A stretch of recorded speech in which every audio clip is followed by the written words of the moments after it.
सुबह की ताजी हवा में हल्की सी मिठास घुली हुई थी। गांव के बाहर लगी सब्जी मंडी में रोज की तरह चहल पहल शुरू हो चुकी थी। कोई आवाज लगाकर सब्जियां बेच रहा था, कोई मोलभाव कर रहा था और मजदूर अपने ठेले धक्का देकर आगे बढ़ रहे थे। सब कुछ बिल्कुल सामान्य लग रहा था, लेकिन उसी भीड़ में आज एक खास महिला मौजूद थी जिसका वहां होना किसी को भी असामान्य नहीं लगा। उसने साधारण सूती साड़ी पहन रखी थी। ना कोई सरकारी गाड़ी, ना कोई सुरक्षा गार्ड। उम्र करीब 35 साल, चेहरे पर सादगी और आंखों में आत्मविश्वास साफ दिखाई दे रहा था। लोग उसे बस एक आम औरत समझ रहे थे, लेकिन कोई नहीं जानता था कि वह इस जिले की डीएम आर्या राठौर थी। डीएम आर्या राठौर धीरे धीरे चलते हुए एक सब्जी के ठेले के पास रुकी। वहां करीब 32 साल की एक महिला सब्जियां बेच रही थी। माथे पर पसीने की बूंदें थीं, मांग में सिंदूर और चेहरे पर जिम्मेदारियों की थकान साफ झलक रही थी।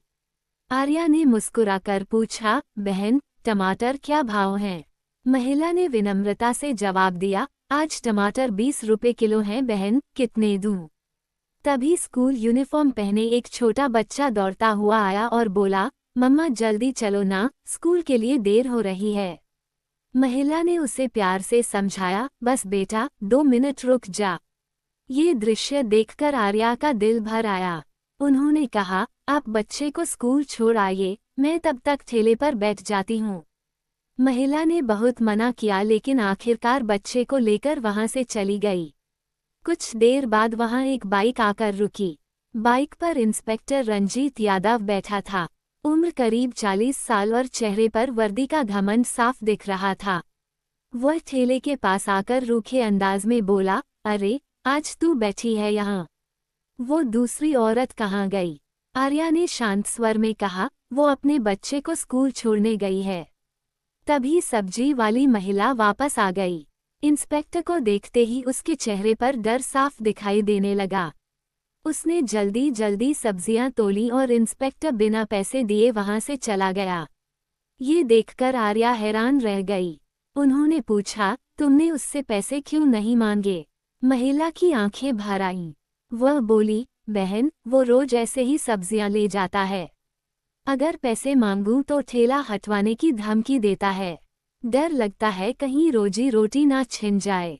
ये सुनकर आर्या राठौर अंदर तक हिल गई। उन्होंने गंभीर आवाज में कहा, अब ऐसा नहीं होगा। कल जब वो आएगा तो मैं खुद यहाँ रहूंगी। अगले दिन आर्या ने फिर साधारण महिला का रूप धारण किया और उसी ठेले पर बैठ गई। थोड़ी देर बाद इंस्पेक्टर रंजीत यादव वहां पहुंच गया। उसने आर्या को घूरते हुए कहा, आज फिर तू यहाँ? लगता है बहन से ज्यादा खूबसूरत है तू। आर्या ने उसकी बात अनसुनी कर सब्जियां तौल दी। जैसे ही इंस्पेक्टर बिना पैसे दिए जाने लगा, आर्या ने सख्त आवाज में कहा, रुकिए इंस्पेक्टर साहब, पहले सब्जियों के पैसे दीजिए। इंस्पेक्टर गुस्से में बोला, मैं रोज फ्री में लेता हूँ, ज्यादा जुबान मत चला। लेकिन इस बार आर्या पीछे हटने वाली नहीं थी। उन्होंने कहा, हम गरीब लोग मेहनत से कमाते हैं, मुफ्त में सामान देकर घर नहीं चलता। इतना सुनते ही इंस्पेक्टर का गुस्सा फूट पड़ा। उसने गुस्से में आकर आर्या को जोरदार थप्पड़ मार दिया। आर्या एक कदम पीछे लड़खड़ा गई, लेकिन उन्होंने खुद को संभाल लिया। उनकी आंखों में आंसू थे मगर आवाज में हिम्मत बरकरार थी। उन्होंने कहा, एक महिला पर हाथ उठाकर तुमने बहुत बड़ी गलती की है। लेकिन इंस्पेक्टर यहीं नहीं रुका। उसने आर्या के बाल पकड़ लिए और धमकी देते हुए बोला, तेरी औकात क्या है? मैं तुझे जेल में डलवा दूंगा। इसके बाद वो वहां से चला गया। आर्या ने उसी समय तय कर लिया कि अब इस भ्रष्टाचार का अंत करना ही होगा। आर्या सीधे थाने पहुंची लेकिन अपनी पहचान छिपाकर। वहां मौजूद एसएचओ अरविंद पाठक ने उनकी शिकायत सुनने से पहले ही कहा, रिपोर्ट लिखवानी है तो 5,000 रुपये लगेंगे। आर्या ने पूछा, रिपोर्ट लिखाने के पैसे कब से लगने लगे? लेकिन एसएचओ ने रिश्वत मांगी। तब आर्या ने पैसे देकर पूरी शिकायत दर्ज करवाई। जैसे ही उन्होंने इंस्पेक्टर रंजीत यादव का नाम लिया, एसएचओ के चेहरे का रंग उड़ गया। उसने बात को दबाने की कोशिश करते हुए कहा, थोड़ा बहुत तो चलता है। अब आर्या समझ चुकी थी कि पूरा सिस्टम अंदर से सड़ चुका है। अगली सुबह डीएम आर्या राठौर अपने असली रूप में सरकारी काफिले के साथ सीधे उसी थाने पहुंची। उन्हें देखते ही पूरे थाने में खलबली मच गई। इंस्पेक्टर रंजीत यादव और एसएचओ अरविंद पाठक दोनों के चेहरे उतर गए। आर्या ने सख्त आवाज में कहा, मैं इस जिले की डीएम आर्या राठौर हूं और अब मुझे सब कुछ पता चल चुका है। तुम दोनों ने गरीबों का शोषण किया है और कानून का मजाक बनाया है। उन्होंने अपना सरकारी आईडी दिखाया तो दोनों अधिकारियों के हाथ कांपने लगे। दोनों हाथ जोड़कर माफी मांगने लगे, लेकिन आर्या ने कहा, ये गलती नहीं, अपराध है। उन्होंने तुरंत दोनों को सस्पेंड करने का आदेश दे दिया और विभागीय जांच बैठा दी। पूरा थाना सन्नाटे में डूब गया। पहली बार वहां इंसाफ की आवाज गूंज रही थी। तभी इंस्पेक्टर और एसएचओ दोनों घुटनों पर बैठ गए। उन्होंने रोते हुए कहा, मैडम, हमें एक मौका दे दीजिए, हम खुद को बदल देंगे। आर्या कुछ देर चुप रहीं। फिर उन्होंने कहा, मैं तुम्हें आखिरी मौका देती हूँ, लेकिन अगर दोबारा किसी गरीब के साथ अन्याय हुआ तो अगली बार सीधे जेल जाओगे। इसके बाद उन्होंने पूरे थाने को संबोधित करते हुए कहा, वर्दी लोगों को डराने के लिए नहीं, उनकी रक्षा करने के लिए होती है। जब तक पुलिस जनता को सम्मान देना नहीं सीखेगी, तब तक वर्दी की इज्जत भी अधूरी रहेगी। उस दिन के बाद पूरा थाना बदल गया। अब गरीबों की शिकायत बिना रिश्वत के दर्ज होने लगी। बाजार में पुलिस लोगों की मदद करती दिखाई देती थी। वही सब्जी बेचने वाली महिला जो कभी डर के साए में रहती थी, अब मुस्कुराकर अपना ठेला लगाती थी। उसे अब किसी धमकी का डर नहीं था। इस कहानी से हमें यही सीख मिलती है कि असली ताकत पद में नहीं बल्कि इंसाफ करने की नीयत में होती है। जब कोई अधिकारी अपने अधिकारों का इस्तेमाल लोगों की मदद के लिए करता है, तभी समाज में सच्चा बदलाव आता है।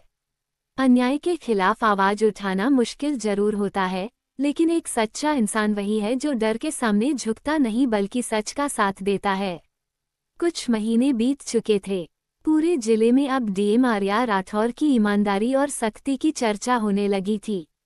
गांव-गांव में लोग कहते थे कि अब प्रशासन बदल चुका है, गरीबों की सुनवाई होने लगी है और पुलिस भी अब पहले जैसी नहीं रही। लेकिन हर बदलाव के पीछे कुछ ऐसे लोग भी होते हैं जिन्हें सच और ईमानदारी पसंद नहीं आती। जिले के कुछ भ्रष्ट अधिकारी और बड़े दलाल अंदर ही अंदर आर्या से नफरत करने लगे थे क्योंकि उनके गलत धंधे बंद हो चुके थे। एक शाम आर्या अपने ऑफिस में फाइलें देख रही थी, तभी उनके पास एक गुमनाम चिट्ठी पहुंची। उसमें लिखा था, मैडम, शहर के बाहर पुराने गोदाम में गरीब मजदूरों से गैरकानूनी काम करवाया जा रहा है।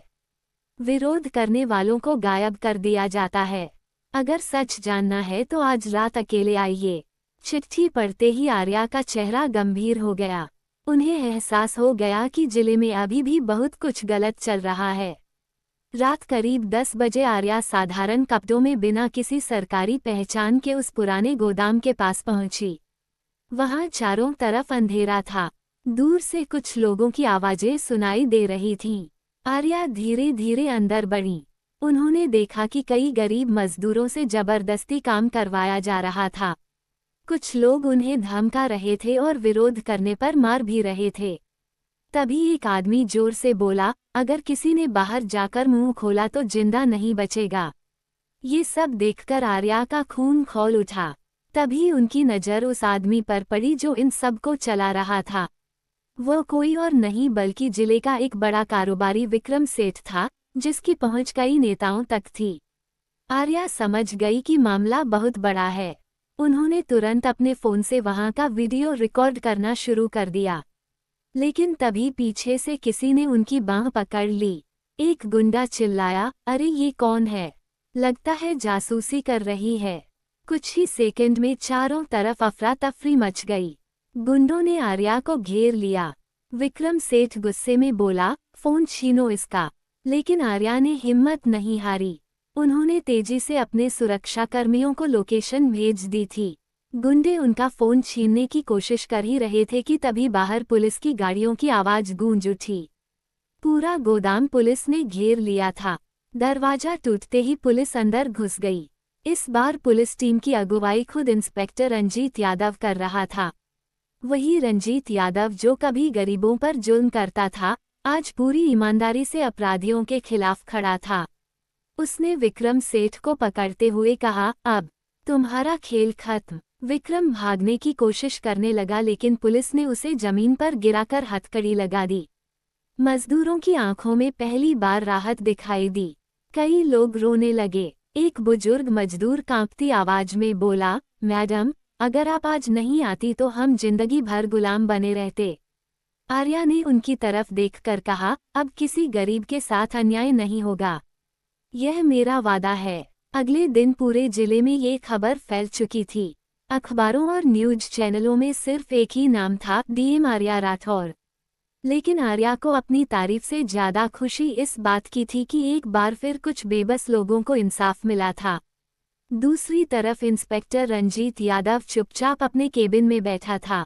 उसे याद आ रहा था कि कभी वह खुद गरीबों को डराता था, लेकिन आज वही गरीब लोग उसे धन्यवाद दे रहे थे। शायद पहली बार उसे अपनी वर्दी पर सच में गर्व महसूस हो रहा था। उस शाम आर्या थाने पहुंची। रंजीत ने सिर झुकाकर कहा, मैडम, आपने उस दिन मुझे सजा देकर नहीं बल्कि बदलकर सही रास्ता दिखाया था। अगर आप चाहती तो मैं आज जेल में होता। आर्या हल्का सा मुस्कुराए और बोली, गलती करने वाला इंसान बुरा नहीं होता, लेकिन गलती मानकर खुद को ना बदलना सबसे बड़ी बुराई होती है। थाने के बाहर सूरज ढल रहा था। आसमान में हल्की लालिमा फैली हुई थी। आर्या ने जाते जाते पूरे शहर की तरफ देखा। ये लड़ाई अभी खत्म नहीं हुई थी, लेकिन अब उन्हें भरोसा था कि अगर कुछ लोग ईमानदारी से खड़े हो जाएं तो सबसे अंधेरा सिस्टम भी बदल सकता है। कुछ दिनों बाद जिले का माहौल पूरी तरह बदल चुका था। मजदूरों को आज़ाद करा दिया गया था और विक्रम सेठ जेल में बंद था। लेकिन जेल के अंदर बैठा विक्रम चुप रहने वालों में से नहीं था। उसके पास पैसा था, पहुंच थी और सबसे खतरनाक बात ये थी कि उसके कई राजनेताओं और बड़े अधिकारियों से गहरे संबंध थे। वो हर हाल में डीएम आर्या राठौर से बदला लेना चाहता था। एक रात जेल के अंधेरे बैरक में विक्रम अपने वकील से मिलने बैठा था। उसके चेहरे पर गुस्सा साफ दिखाई दे रहा था। उसने दांत पीसते हुए कहा, उस औरत ने मेरी पूरी दुनिया बर्बाद कर दी। अब मैं उसकी जिंदगी तबाह करके रहूंगा। वकील ने धीरे से कहा, लेकिन सर, पूरा जिला अब उनके साथ खड़ा है। विक्रम हंस पड़ा और बोला, भीड़ का भरोसा तोड़ने में ज्यादा समय नहीं लगता। उधर डीएम आर्या राठौर अपने ऑफिस में बैठी कुछ जरूरी फाइलें देख रही थीं। तभी उनके मोबाइल पर एक अनजान नंबर से कॉल आया। दूसरी तरफ से धीमी आवाज आई, मैडम, आप जिस सिस्टम को बदलना चाहती हैं, वो इतना आसान नहीं है। संभल जाए, आपकी जान को खतरा है। इतना कहकर कॉल कट गया। कुछ पल के लिए कमरे में सन्नाटा छा गया, लेकिन आर्या के चेहरे पर डर नहीं था। उनकी आंखों में वही दृढ़ता थी जो हर मुश्किल के समय दिखाई देती थी। अगले दिन शहर में अचानक एक झूठी खबर फैल गई कि डीएम आर्या ने सरकारी योजना के पैसे में घोटाला किया है। सोशल मीडिया पर अफवाहें उड़ने लगीं। कुछ न्यूज चैनल बिना सच्चाई जाने खबरें दिखाने लगे। लोगों के बीच भ्रम फैलने लगा। ये सब विक्रम सेठ की चाल थी। वह चाहता था कि जनता का भरोसा आर्या से टूट जाए। जब ये खबर इंस्पेक्टर रंजीत यादव तक पहुंची तो वह तुरंत डीएम ऑफिस पहुंचा। उसने कहा, मैडम, ये सब झूठ है। कोई आपको बदनाम करने की साजिश कर रहा है। आर्या ने शांत स्वर में कहा, मुझे पता है रंजीत, सच को थोड़ी देर के लिए छुपाया जा सकता है, खत्म नहीं किया जा सकता। उसी शाम आर्या ने प्रेस कॉन्फ्रेंस बुलाई। पूरा हॉल पत्रकारों से भरा हुआ था। कैमरे लगातार उनकी तरफ घूम रहे थे। एक पत्रकार ने तीखे अंदाज में पूछा, मैडम, क्या आपने सरकारी पैसों का गलत इस्तेमाल किया है? पूरा हॉल शांत हो गया। आर्या ने बिना घबराए जवाब दिया, मैंने जिंदगी में कभी बेईमानी नहीं की, और जो लोग मुझे बदनाम करना चाहते हैं उन्हें जल्द ही कानून के सामने जवाब देना होगा। इतना कहकर उन्होंने स्क्रीन पर कुछ वीडियो और दस्तावेज दिखाए। उन वीडियो में साफ दिखाई दे रहा था कि विक्रम सेठ जेल के अंदर से अपने आदमियों को अफवाह फैलाने के आदेश दे रहा था। पूरे हॉल में हलचल मच गई। पत्रकार एक दूसरे को देखने लगे। अब सच सबके सामने आ चुका था। उधर जेल में बैठा विक्रम ये खबर देखकर बौखला गया। उसने गुस्से में टीवी तोड़ दिया, लेकिन अब उसके खिलाफ सबूत इतने मजबूत थे कि उसके बचने का कोई रास्ता नहीं बचा था। अदालत ने उसके ऊपर नए आरोप लगा दिए और उसकी जमानत भी रद्द कर दी गई। कुछ दिनों बाद जिले में एक बड़ा कार्यक्रम आयोजित हुआ। वहां हजारों लोग मौजूद थे। मंच पर डीएम आर्या राठौर को सम्मानित किया जा रहा था। वही सब्जी बेचने वाली महिला भी वहां अपने बेटे के साथ खड़ी थी। उसकी आंखों में खुशी के आंसू थे। उसने मंच पर जाकर कहा, मैडम, आपने सिर्फ हमारी मदद नहीं की, आपने हमें डर के खिलाफ खड़ा होना सिखाया है। पूरा मैदान तालियों से गूंज उठा। आर्या ने माइक हाथ में लिया और कहा, समाज तभी बदलता है जब लोग अन्याय देखकर चुप रहना छोड़ देते हैं। अगर आप सच के साथ खड़े रहेंगे तो कोई भी ताकत आपको दबा नहीं सकती। सूरज धीरे धीरे ढल रहा था। आसमान सुनहरे रंग में रंग चुका था। मंच से नीचे उतरते समय आर्या ने भीड़ की तरफ देखा। आज लोगों की आंखों में डर नहीं बल्कि भरोसा था, और शायद यही किसी सच्चे अधिकारी की सबसे बड़ी जीत होती है।